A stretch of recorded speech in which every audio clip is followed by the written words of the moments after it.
Breaking news.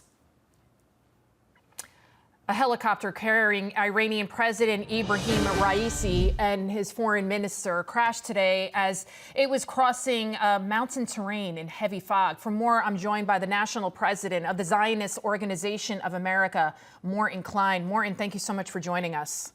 Good to be with you. Talk to me also, what's your initial reaction to the Iranian president, this helicopter crash? It's developing as we speak. Rescuers are heading to the scene. We don't know how serious, but it's not looking good. To have the president of Iran, of the terrorist dictatorship of Iran, having a crash of a helicopter, I have as much sympathy as if Adolf Hitler was in a helicopter crash. This is one of the monsters of the world. The world would be better off without him being there.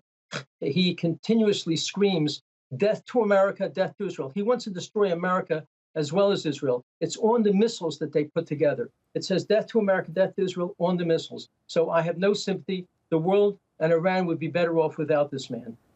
Now, also back to our main topic of Israel. What do you make of the ultimatum of Netanyahu, that the one he's being given?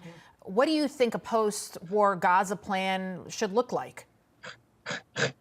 First of all, Minister Gantz has acted shamefully. He came to America, meeting with the president, meeting with the Secretary of State Blinken. He is not the prime minister. He has no right to do this. This is simply a power play. Gantz would like Netanyahu gone so he can become prime minister. But in fact, the polls show, when asked, would you prefer Gantz as prime minister in Israel or Netanyahu? Netanyahu defeats him easily. The people prefer Prime Minister Netanyahu. So this is a disgraceful power play. It's almost traitorous that he's making this statement. You're in the middle of a war. He should simply be concentrating on destroying Hamas, Hamas by going into Rafah. That's what has to happen. And remember, if Hamas is not destroyed, hundreds of thousands of Israelis, this is never reported, in southern Israel and northern Israel have left those areas because of fear of Hamas and fear of Hezbollah in the north. They've moved into hotels, into homes, into tents. Hundreds of thousands of Israelis are suffering terribly. They must destroy Hamas, or Israelis will be afraid to live in southern Gaza. And by the way, Biden has not only been supporting Hamas, he's defending Hamas's survival. He's also helped Iran strengthen itself. He's given them $26 billion of aid. He's ignored sanctions, which enable them to make another $100 billion to this terrorist regime. This is sinister. This is not about the election. This is about Biden, Blinken, and others being hostile to Israel and want to hurt it. No one's going to say that.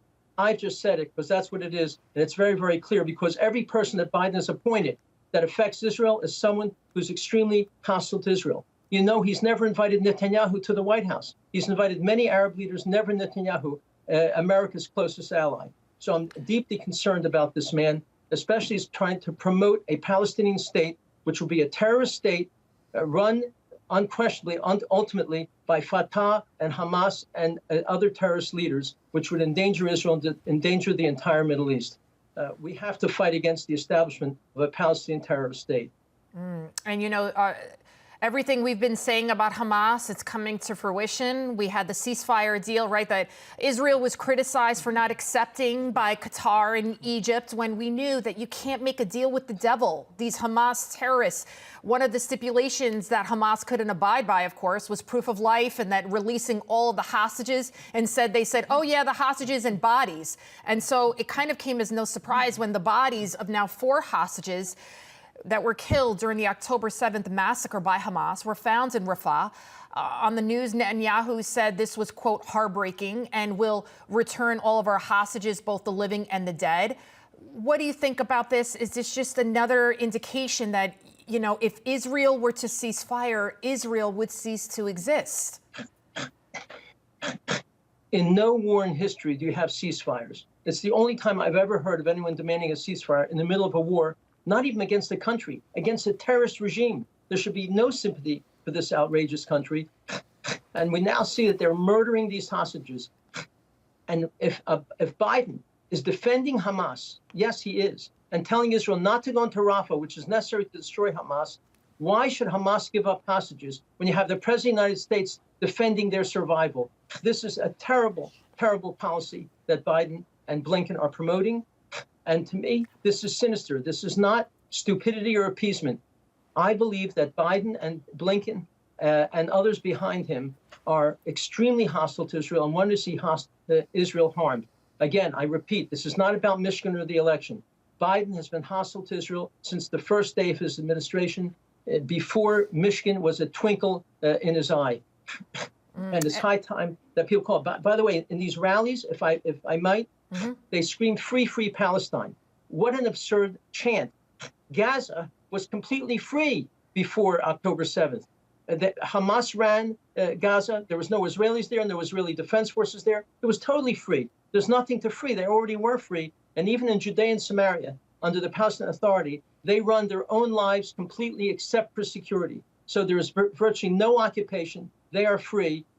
And to make this chant is absurd. And this chant about Israel committing genocide, this is the lowest number of civilians who've been killed compared to combatants in the history of warfare. Israel has done more than any country on earth to protect civilians. This chant about genocide is a total lie. And I demand that Biden publicly make this clear. This genocide lie, the lie about freeing Palestine when it's been free, it's high time that our government protect our best ally, the Jewish state of Israel. Morton, we have less than a minute left. You brought up an excellent point there about the rallies and these kids, they're brainwashed. Let's take a quick listen to them. These police officers out here today, that's thousands of student scholarships. Thousands of students could have been able to go to school and have books and have housing. But instead, our chancellor, who is a very cruel man, decided to send thousands of dollars worth of state funding paid for by the taxpayers into the trash. Here's the more frightening part about that, Morton. That's not even a student. I misspoke. That's a teacher. That's an educator. How frightening is this? We have less than 30 seconds left. That we have educators out there spewing such venom. Over half the people arrested at these mindless rallies are not students. And they've organized non-students to come and protest, funded by the Tides Foundation, George Soros, the Rockefeller Brothers, Gates, and the Pritzker's Foundation. They're funding professional protesters, professional organizers, and it's high time that the media, besides Newsmax, calls this out. Newsmax really virtually the only one calling this truth out. I'm sorry, Mort and Klein, we have to leave it right there. Thank you so much for this enlightening conversation, as always. Thank you, sir. Thank you.